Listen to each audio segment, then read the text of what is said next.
আসসালামু আলাইকুম guys, welcome back to my another blog. তো সবাই খাজা বানাচ্ছে, তাই আমিও চিন্তা করলাম আমিও খাজা বানাবো। তো গাইস, আমি খাজা প্রথমবার বানাতে যাচ্ছি, জানি না কেমন হবে। চলো গাইস, কিভাবে আমি খাজা বানাই। দিয়ে দিব 2 কাপ ময়দা, দিয়ে দিব স্বাদমতো লবণ, দিয়ে দিব তেল। এখন সব উপকরণগুলো ভালোভাবে মিশিয়ে নিব।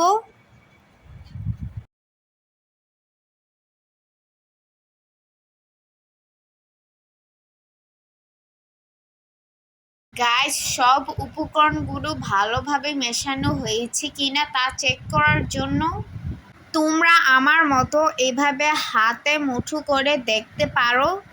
গাইস, আমার সব উপকরণগুলো ভালোভাবে মেশানো হয়ে গিয়েছে। গাইস, এখন অল্প অল্প পানি দিয়ে ময়দার ডো বানিয়ে নিব।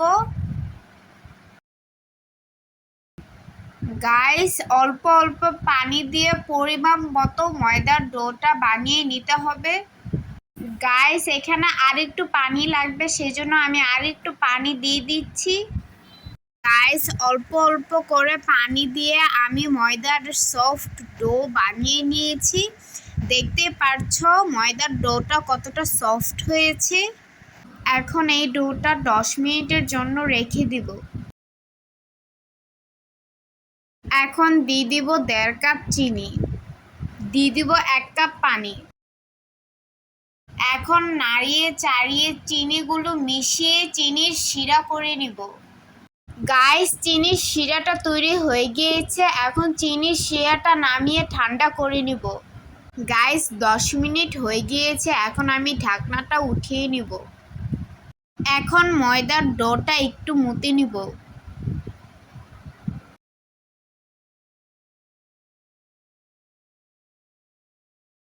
গাইস, এখন আমি ময়দার ডো থেকে লিচি কেটে নিব।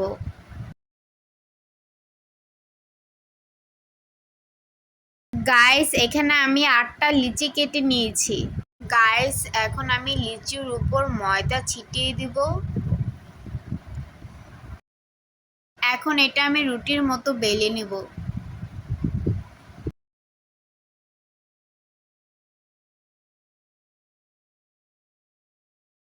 গাইস, আমার একটা রুটি বেলা হয়ে গিয়েছে, এভাবে করে আমি সব লিচিগুলো রুটির মতো বেলে নিব। গাইস, আমি আরেকটা লিচি বেলে নিচ্ছি।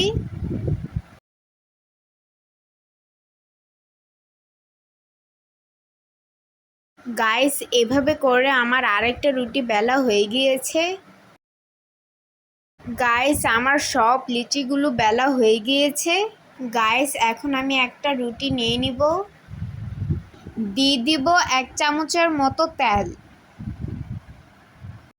এখন হাতের সাহায্যে তেলগুলো উপরের অংশে ভালোভাবে মিশিয়ে নিব। গাইস, এখন দিয়ে দিব ময়দা। একই নিয়মে একটার পর আরেকটা রুটি দিয়ে দিব। একই নিয়মে আমি আরেকটা লেয়ার তৈরি করে নিচ্ছি। গাইস, এখন আমি দিয়ে দিব ময়দা। তো তোমরা ময়দার জায়গায় কর্নফ্লাওয়ারও ইউজ করতে পারো।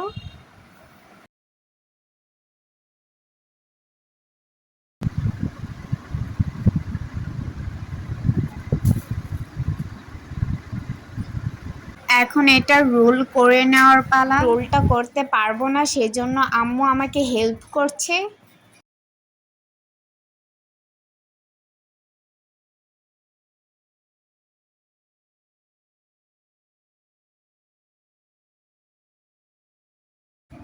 গাইস, রোলটা করে নেওয়া হয়ে গিয়েছে। গাইস, রোল বানানো হয়ে গিয়েছে। এখন রোলটার দুই পাশের সাইডটা ছুরির সাহায্যে কেটে নিব। এখন আমি রোলটাকে ছুরির সাহায্যে ছোট ছোট লিচি করে নিব।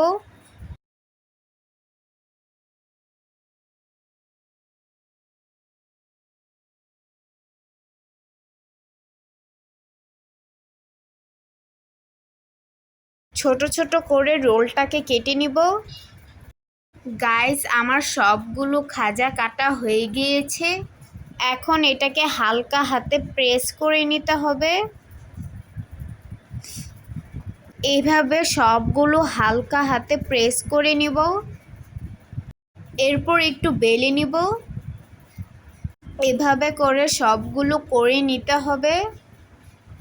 গাইস সব খাজাগুলো তৈরি হয়ে গিয়েছে। এখন এগুলো গরম তেলে ভেজে নিব। হালকা গরম হলে খাজাগুলো ভেজে নিব। গাইস খাজাগুলো তেলে দিয়ে দিচ্ছি। দেখো দেখো গাইস খাজাগুলো কিভাবে ফুলে উঠছে। গাইস গরম তেলে খাজাগুলো লাল লাল করে ভেজে নিতে হবে। গাইস খাজাগুলো লাল লাল করে ভাজা হয়ে গিয়েছে। এখন এটা প্লেটে নামিয়ে নিব। গাইস খাজাগুলো বানানো হয়ে গিয়েছে। এখন এগুলো চিনির শিরাতে ভিজিয়ে নিব। এই যে গাইস চিনির শিরাতে খাজাগুলো দিয়ে দিচ্ছি। গাইস খাজাগুলো চিনির শিরার সাথে ভালোভাবে মিশিয়ে নিচ্ছি।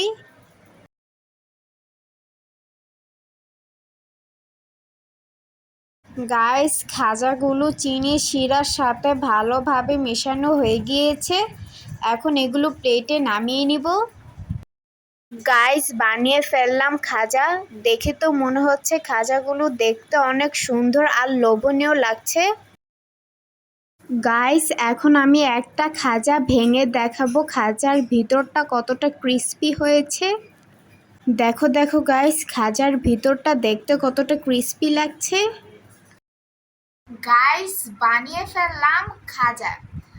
তো আমি এটা প্রথমবার বানিয়েছি এবং আমি এটা প্রথমবার টেস্ট করব খেতে কেমন হয়।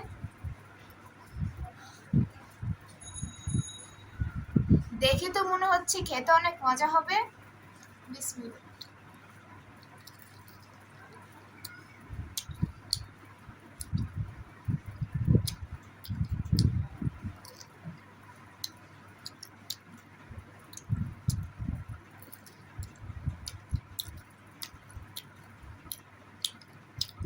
গাইস খাজাটা খেতে অনেক মজা হয়েছে।